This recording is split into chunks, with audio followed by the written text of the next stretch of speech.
Tunggadewi selaku Direktur Compliance and Human Capital. Selamat siang Ibu Tribuana Tunggadewi. Selamat siang, apa kabar? Baik, terima kasih Ibu. Selanjutnya izinkan kami menyapa Bapak Grandis H. Harumansyah selaku Direktur Risk Management. Selamat pagi Pak. Selamat pagi.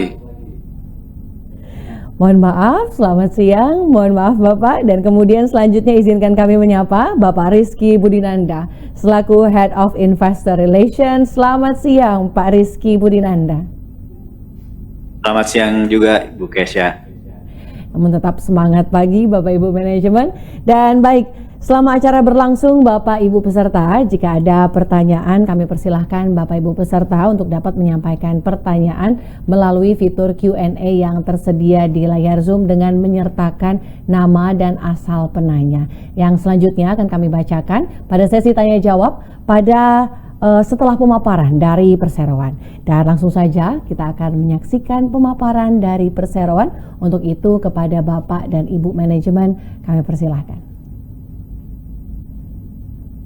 Assalamualaikum warahmatullahi wabarakatuh. Selamat siang Bapak Ibu dan juga Bursa Efek Indonesia yang telah memfasilitasi aktivitas atau kegiatan Public Expose siang ini.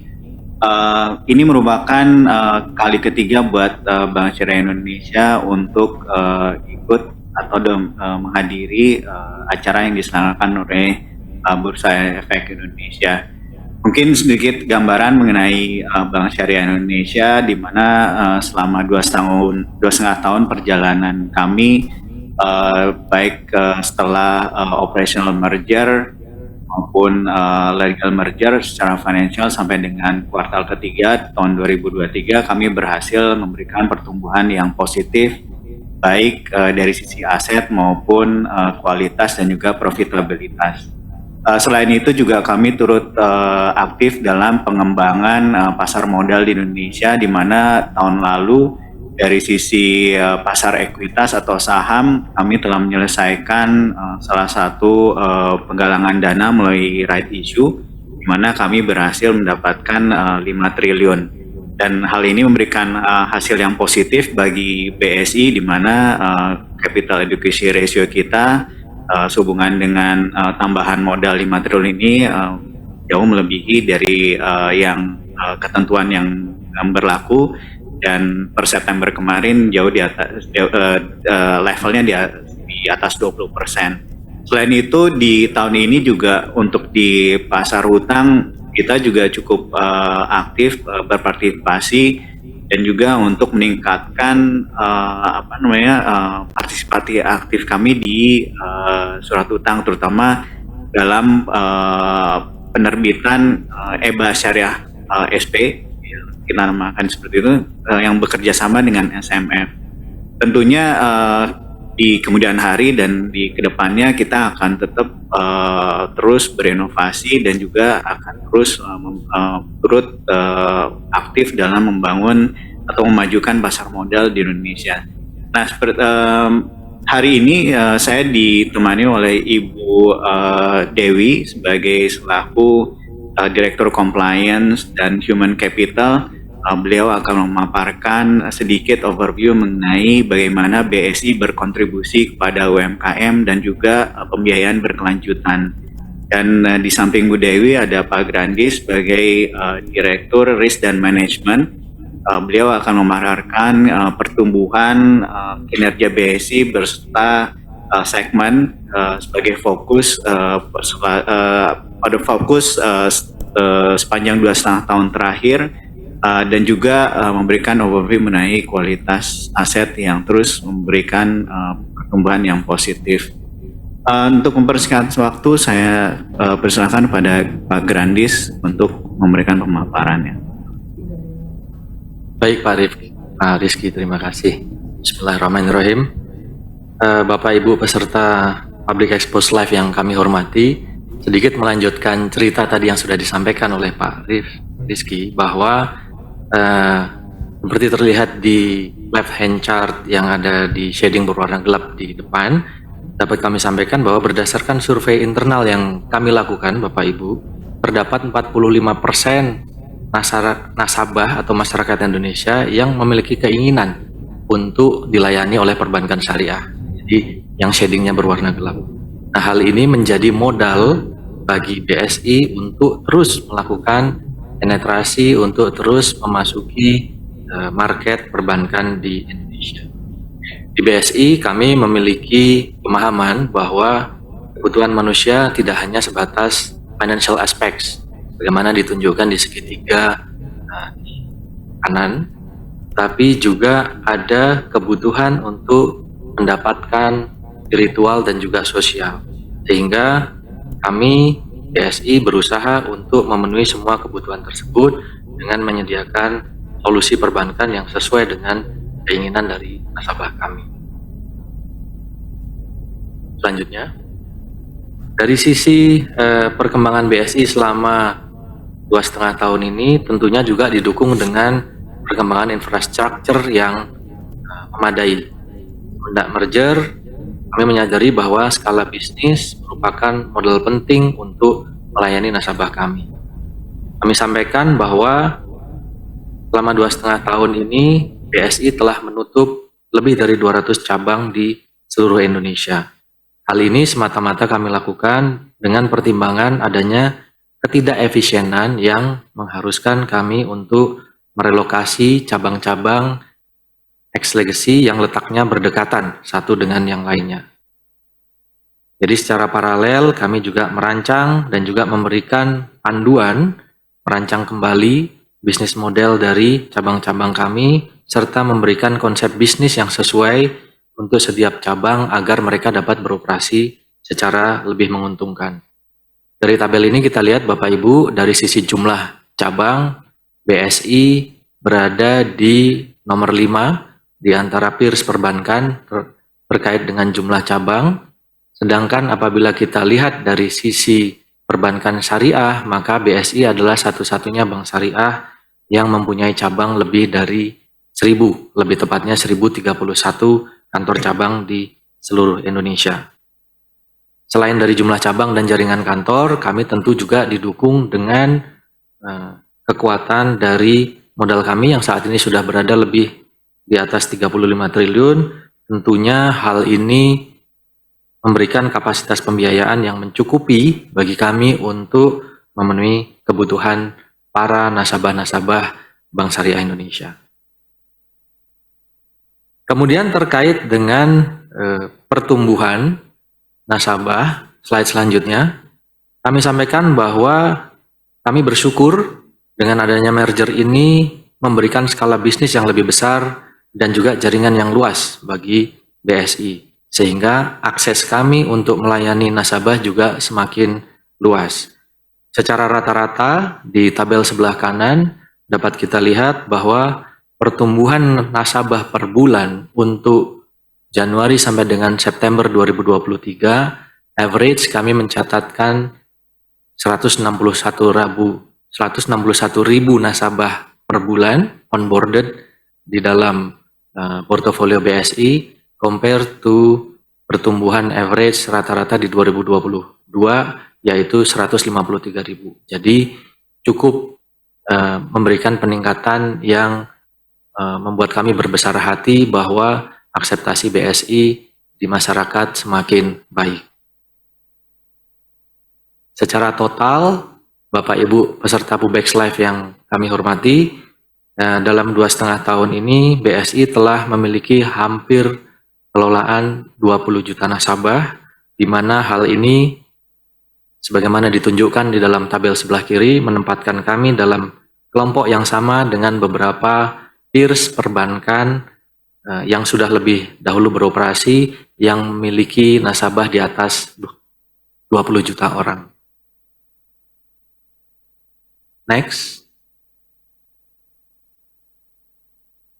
Kemudian dari sisi pertumbuhan kinerja keuangan dapat kami sampaikan bahwa sejalan dengan pertumbuhan yang terus berkesinambungan, beberapa inisiatif awal yang kami tetapkan pada saat merger sedikit demi sedikit mulai membuahkan hasil.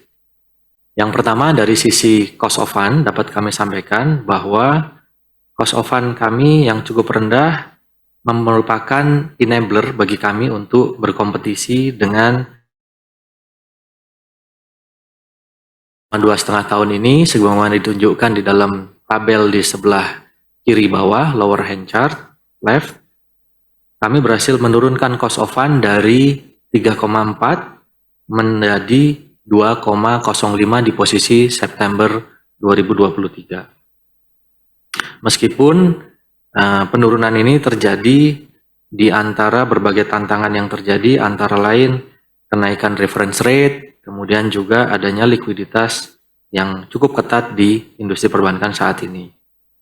Kemudian masih terkait dengan cost of fund,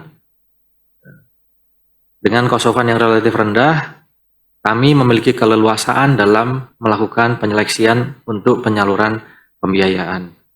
Dan sampai dengan saat ini, kami masih tetap berfokus di segmen consumer banking, terutama dengan pembiayaan berbasis payroll, di mana pembiayaan berbasis payroll ini dengan kualitas yang cukup baik, membantu kami memanage juga terhadap cash of fund yang sudah kami miliki saat ini.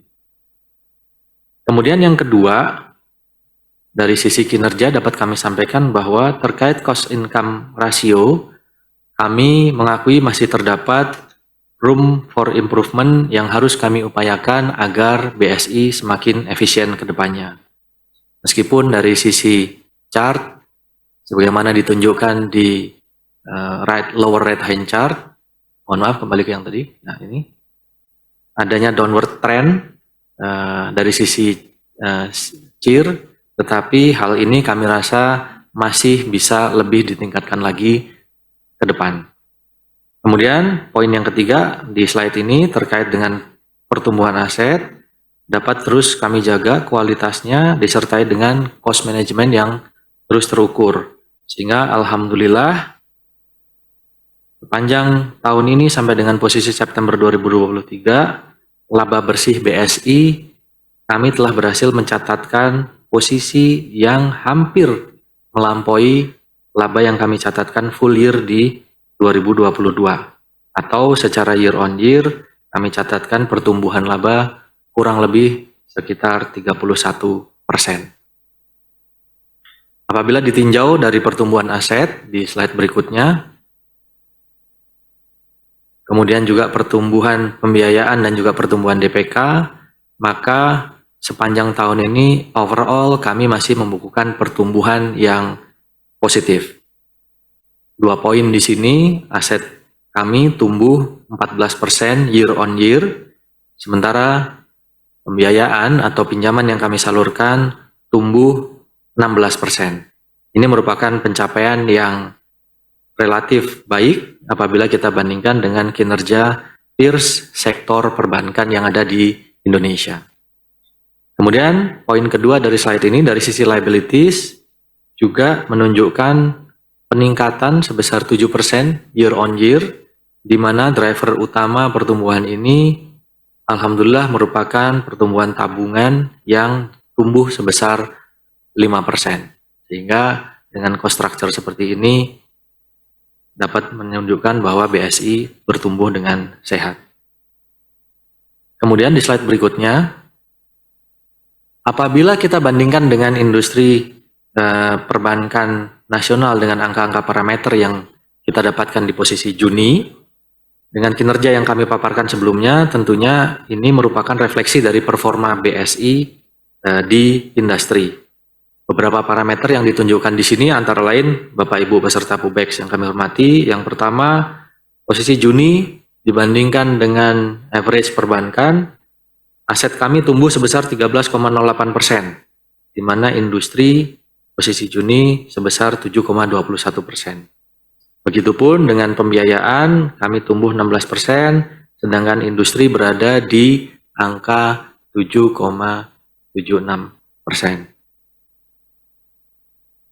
Secara kualitas aset, meskipun pembiayaan tumbuh dengan baik, tetapi secara kualitas NPF bisa kita jaga dengan baik. Di sini ditunjukkan dengan angka yang lebih baik daripada industri, di mana kami catatkan posisi NPF gross kami di 2,31, sedangkan industri perbankan posisi Juni sebesar 2,43%. Kemudian terkait dengan poin yang ada di 2 slide sebelumnya, dengan terjaganya cost of fund dan masih terus bertumbuhnya tabungan, maka BSI berhasil mencatatkan NIM sebesar 5,93%. Ini juga lebih baik dibandingkan dengan rata industri pada posisi pelaporan yang sama.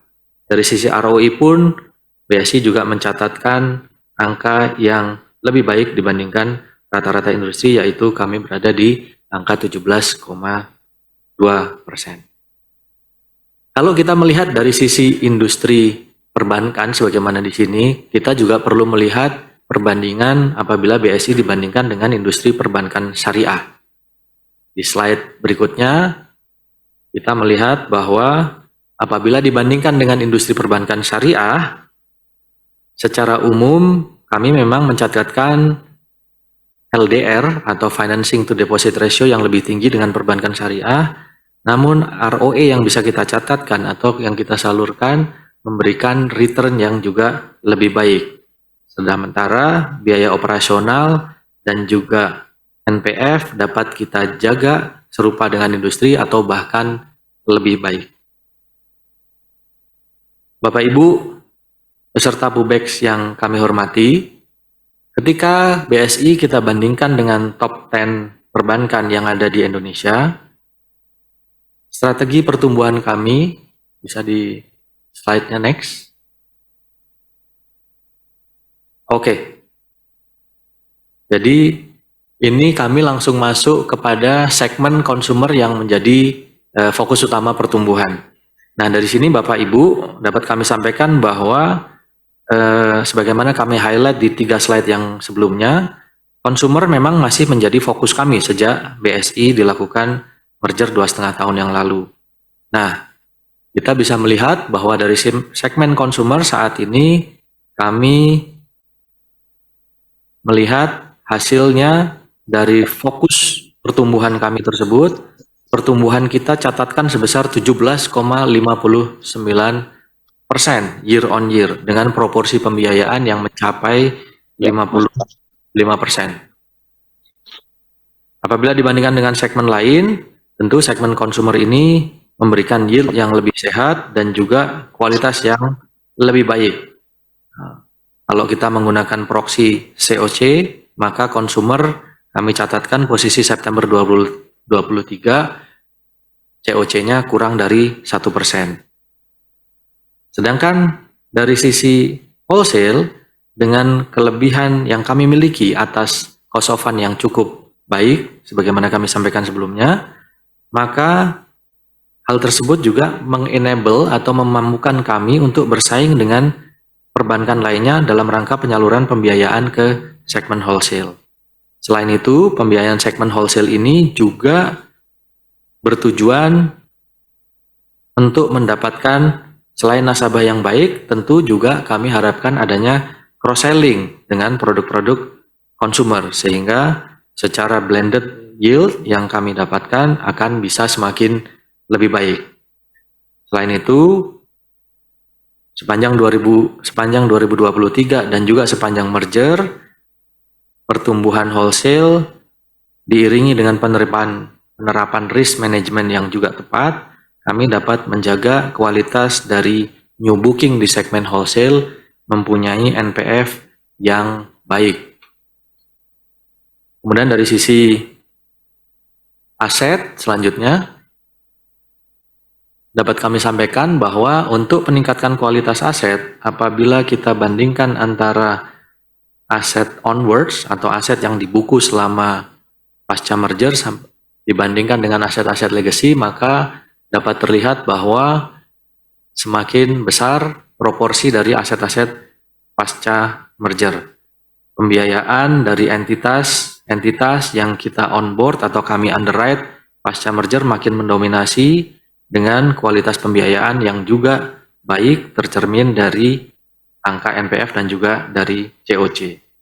Sedangkan apabila kita bicara mengenai average, maka rencana kami untuk menambahkan cadangan masih terus berjalan, masih terus berlangsung, Karena saat ini coverage NPF kami sudah mendekati target awal kami di angka 1,9 kali atau 190%. Terhadap aset-aset ex legacy ini, di slide berikutnya, mohon dibantu. Nah, dapat kami sampaikan bahwa kualitasnya juga semakin membaik, dibuktikan dengan proxy call 2 dan juga NPF yang juga semakin membaik. Next. Bapak Ibu, terkait dengan currency, maka dominasi aset kami masih mayoritas berada di aset-aset berdenominasi IDR. Jadi exposure kami terhadap mata uang asing masih relatif dapat di-manage. Hal ini tentunya karena adanya natural hedge di mana memang kami juga memiliki pendanaan yang cukup baik di dalam mata uang USD.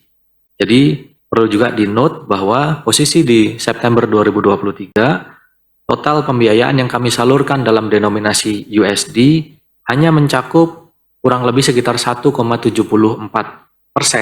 dari keseluruhan total pinjaman, sehingga mayoritas lebih dari 98% masih berada di kami salurkan dalam mata uang rupiah. Selanjutnya, Bapak Ibu peserta PUBEX yang kami hormati, terkait dengan rencana pertumbuhan, intensifikasi produk terus kami lakukan untuk meningkatkan penetrasi pembiayaan.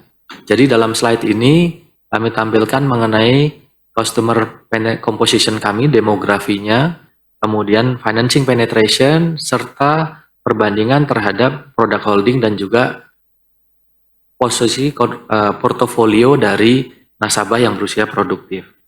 Sehingga dapat kami sampaikan, Bapak Ibu peserta PUBEX, terlepas dari berbagai tantangan yang ada di industri perbankan, khususnya dalam mempertahankan pertumbuhan yang baik, kami tetap yakin bahwa dengan profil ini BSI akan dapat terus mempertahankan cerita pertumbuhan ini di tahun-tahun mendatang. Kami memiliki pool of customer yang masih bisa kami tap in untuk terus meningkatkan PHR yang saat ini berada di posisi 2,64 menjadi lebih baik lagi di tahun-tahun berikutnya. Kemudian juga dari sisi demografi terhadap nasabah-nasabah kami, dapat juga kami sampaikan bahwa mayoritas nasabah kami berada di usia produktif, sehingga juga memerlukan pembiayaan sebagaimana life cycle value creation yang kami sampaikan di slide awal tadi. Akhir kata, dari sisi performa dan kinerja, menurut hemat kami, maka kami melihat bahwa secara demand masih akan ada, Bank BSI masih akan terus mempunyai customer yang akan bisa di-onboard. Ceritanya sekarang tinggal bagaimana kami mengeksekusi demand tersebut untuk menjaga pertumbuhan dan untuk menjaga kinerja yang semakin baik lagi.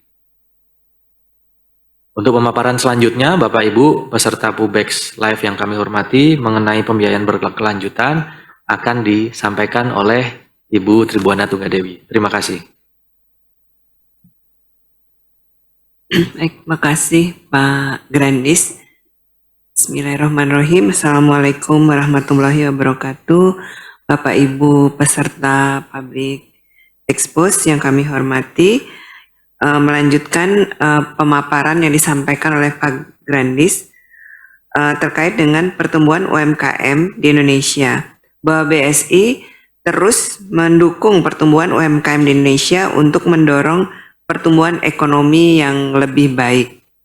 Dilihat dari rasio perkembangan inklusif makroprudensial atau biasa disingkat dengan RPIM sebesar 34,75% dari total pembiayaan merupakan pembiayaan inklusif.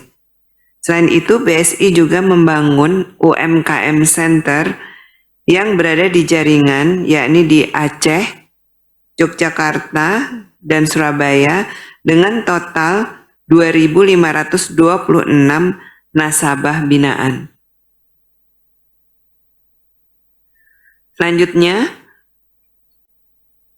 terkait dengan keuangan berkelanjutan, BSI juga berperan aktif dalam implementasi keuangan berkelanjutan. Penyaluran pembiayaan berkelanjutan BSI terus meningkat. Hingga Q3 2023, BSI telah menyalurkan pembiayaan keuangan berkelanjutan dengan nilai 53,6 triliun. Rinciannya bisa dilihat di tabel slide. Dengan porsi penyaluran ke UMKM sebesar 43,4 triliun dan 10,2 triliun kegiatan usaha berkelanjutan. Langkah ini sesuai dengan kebijakan pemerintah untuk mendorong pertumbuhan ekonomi UMKM. BSI juga terus berperan aktif dalam implementasi sustainable operation sebagai upaya pengurangan emisi gas rumah kaca dengan energi efisiensi, yaitu pembangunan green building landmark di Aceh yang beberapa waktu yang lalu sudah dilakukan topping off dan direncanakan tahun depan sudah akan selesai insya Allah. Kemudian penggunaan solar panel ini ada di beberapa outlet, yaitu di BSI Majestic Jakarta dan di Mataram, dan penggunaan motor listrik untuk operasional kantor. Yang kedua adalah waste management, yaitu pemasangan RVM atau reverse vending machine berada di 50 titik, mungkin di slide selanjutnya ya.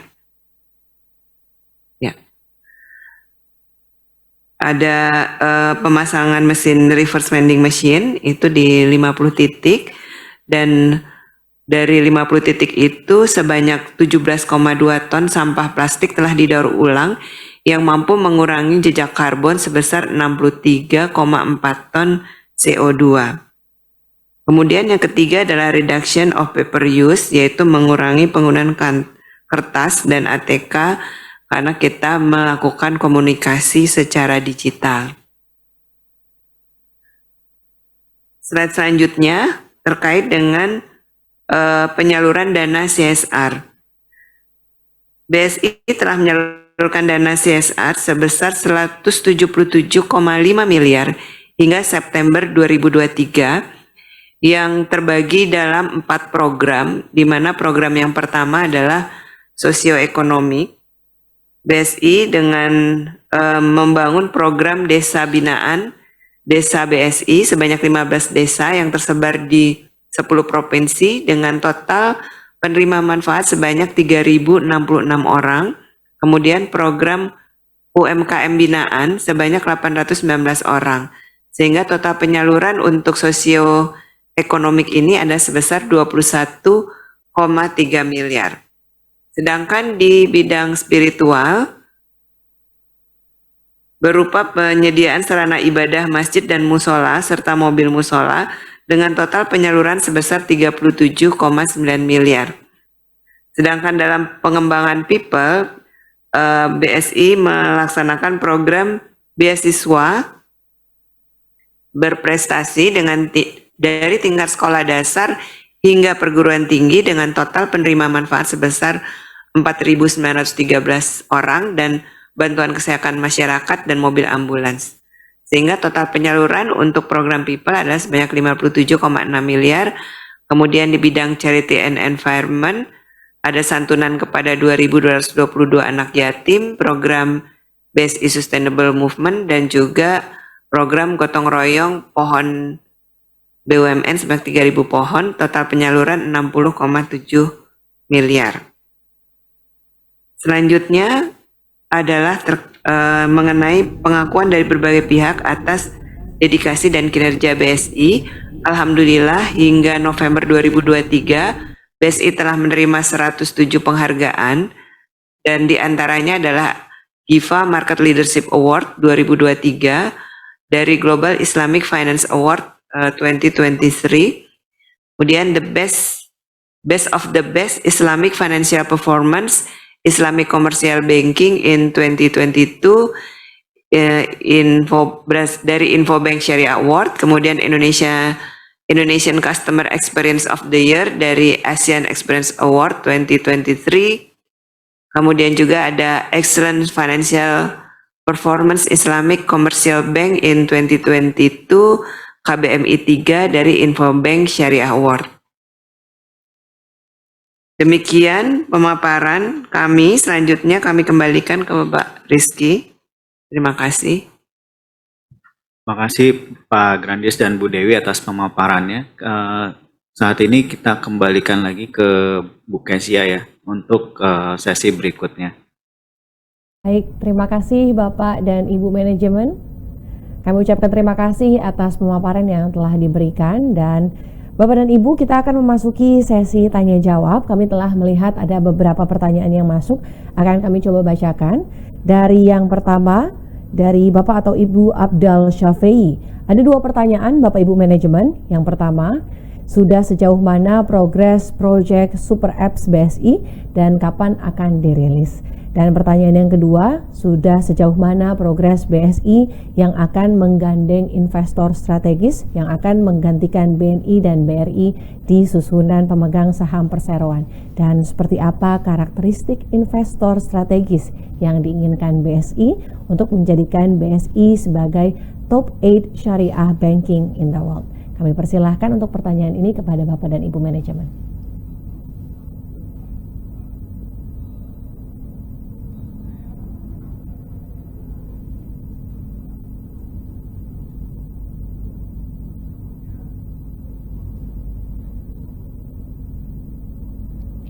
Silakan Bapak dan Ibu. Saya jawab ya Pak Rizky ya.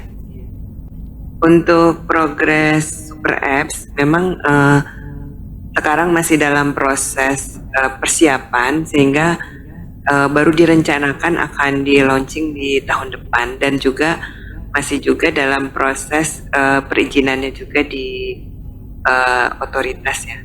Jadi kita tunggu aja, nanti kalau memang sudah siap kami akan launch dan publikasikan mengenai progres Super Apps.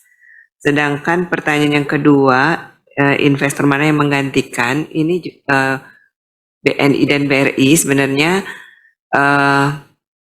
ini juga masih dalam proses persiapan ya. Kami juga masih kebetulan untuk kaitannya dengan divestasi pemegang saham, tentunya itu semua adalah kewenangan dari pihak pemegang saham, karena ini merupakan shareholder action, sehingga BSI sebagai objeknya tentunya juga kami akan menunggu, karena prosesnya juga masih belum selesai, sehingga kami juga belum dapat memberikan gambaran seperti apa nantinya, siapa yang akan menggantikan. Dan terkait dengan divestasi ini memang belum kami tidak dalam posisi untuk bisa menjelaskan terkait dengan progres dari proses divestasi. Mungkin itu yang bisa saya sampaikan. Terima kasih. Baik, terima kasih Ibu Dewi. Kita ke pertanyaan selanjutnya, pertanyaan yang kedua dari Ibu Alfida Febriana. Pertanyaannya ada 1. Bagaimana strategi Bank BSI untuk memenuhi ketentuan free float 7,5% pada akhir 2023? Apakah akan sesuai dengan target? Kami persilahkan Bapak Ibu Manajemen.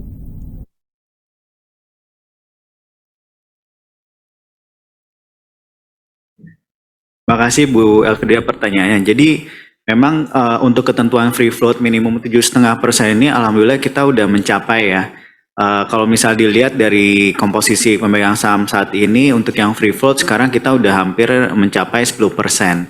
Ini juga terkait dengan exercise right issue yang tahun lalu, di mana sebagian dari rights BRI maupun BNI itu dilepas ke masyarakat, sehingga ini membantu menambah free float kami dari awalnya 5,5% jauh ke 8%. Sekarang juga udah sedikit demi sedikit dalam tahun ini ada beberapa yang sudah melepas juga dari pihak afiliasi, sehingga sekarang bisa dipastikan udah melebihi dari ketentuan.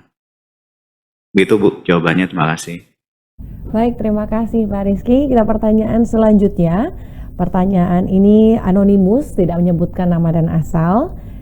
Pertanyaannya adalah, Pak, dividen dibagikan kapan dan berapa nominalnya? Terima kasih. Kami persilahkan Bapak Ibu Manajemen. Baik, makasih pertanyaannya, Bapak Ibu Anonimus. Oke, sesuai dengan ketentuan anggaran dasar dan juga peraturan yang berlaku ya, untuk dividen pastinya akan dibagikan pada saat RUPS tahunan. Dan setiap tahun kami pasti akan melaksanakan RUPS tahunan. Dan untuk tahun 2023 tentunya penyelenggaraan RUPS tahunan akan diselenggarakan tahun depan ya, tahun 2024. Mengenai waktunya tentu kami masih menunggu konfirmasi dari para pemegang saham. Sedangkan mengenai jumlah berapa persen ya dividen yang akan dibagikan itu juga merupakan kewenangan dari RUPS yang untuk menentukan berapa yang akan dibagikan oleh pemegang saham. Mungkin itu yang bisa saya sampaikan. Terima kasih. Terima kasih Ibu Dewi. Ya, mungkin sedikit tambahan Bu Kejam terkait dengan dividen. Sebenarnya dividen policy kami sekitar 25% per tahunnya, tapi ini tergantung juga kebutuhan modal ya. Kalau misalnya melihat dari kinerja pertumbuhan aset yang 16% year on year per September, tentunya kami masih memerlukan kebutuhan modal untuk menunjang pertumbuhan aset atau pembiayaan tersebut. Sehingga kalau misalnya dilihat dari historical, Bapak Ibu sekalian, tahun ini kami sudah membayar dividen sekitar 10%, dan di tahun sebelumnya ada sekitar 25%. Jadi memang sebagaimana yang Ibu Dewi sampaikan, untuk tahun ini nanti akan diputuskan di RUPS tahun depan. Ini itu tambahannya, Bu. Baik, terima kasih Pak Rizky, Ibu Dewi. Kita ke pertanyaan yang keempat. Ini dari Bapak Bagastara Wahyu. Pertanyaannya adalah, apa rencana Bank Syariah Indonesia dalam menghadapi tahun ke depan? Kami persilahkan Bapak Ibu manajemen.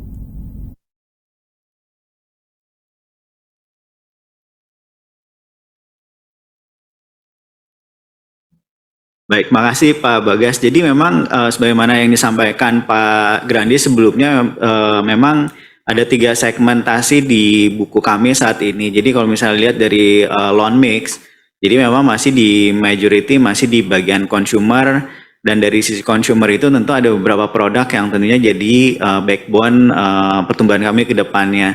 Tentunya kalau misalnya dilihat dari pertumbuhan dari sisi consumer, tentunya untuk yang payroll base ataupun pension financing itu masih tetap kami fokuskan. Not to mention also yang bagian dari mortgage maupun automotive financing, kalau misalnya dilihat dari pertumbuhan year on year ini juga cukup signifikan.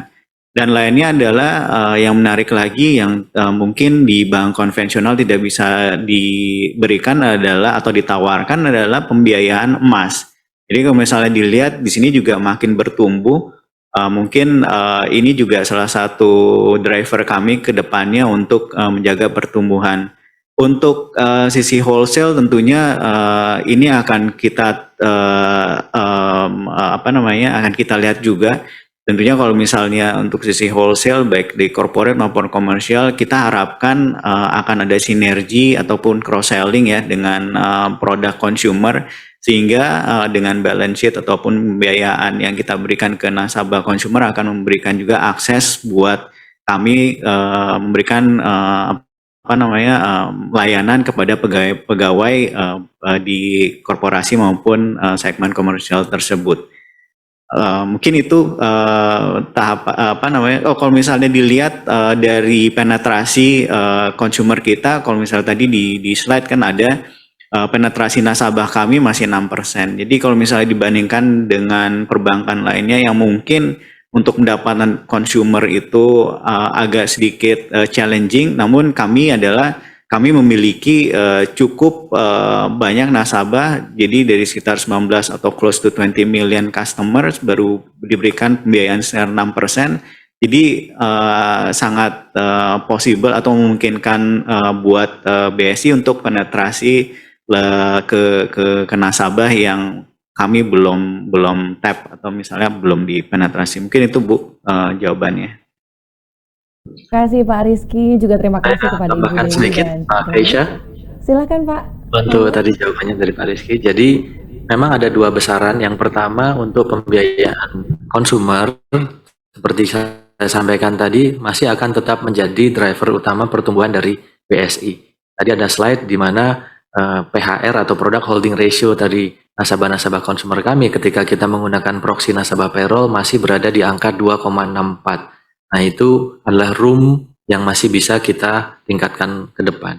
Nah, dari sudut yang kedua, terkait dengan pembiayaan di segmen wholesale, dalam hal ini corporate dan komersial, di mana kami harapkan atau kami sudah canangkan pembiayaan terhadap segmen wholesale ini harus membawa value chain creation kepada segmen-segmen yang ada di bawahnya. Jadi pembiayaan yang kami berikan kepada segmen korporasi dan juga segmen komersial tentu harus diikuti dengan pembiayaan ikutan dari segmen consumer, retail, dan juga bahkan sampai nanti ke segmen-segmen personal yang ada di bawahnya. Sehingga dengan demikian, apabila kita melihat dari portofolio existing nasabah kami, maka kita juga melihat secara demografis masih sangat terbuka untuk kita bisa meningkatkan kedua hal tersebut dari sisi banyaknya nasabah atau banyaknya debitur kami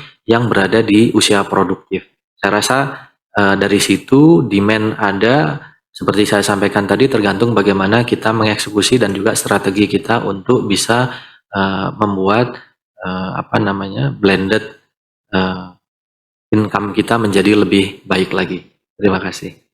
Baik, terima kasih Pak Grandis, terima kasih juga Pak Rizky dan juga Ibu Dewi atas jawaban-jawaban yang telah diberikan. Dan demikianlah sesi tanya jawab Public Expose PT Bank Syariah Indonesia Tbk. Kami mohon maaf apabila ada pertanyaan Bapak Ibu peserta yang belum terjawab oleh karena keterbatasan waktu. Namun apabila ada pertanyaan lebih lanjut, Bapak dan Ibu peserta bisa menghubungi Investor Relation atau unit terkait dari PT Bank Syariah Indonesia Tbk melalui portal komunikasi yang dimiliki oleh Perseroan. Dan sebelum kami tutup, izinkan kami untuk mempersilahkan kepada Bapak Rizky Budinanda selaku Head of Investor Relations untuk memberikan closing statement yang akan disampaikan kepada publik. Kepada Pak Rizky, kami persilahkan.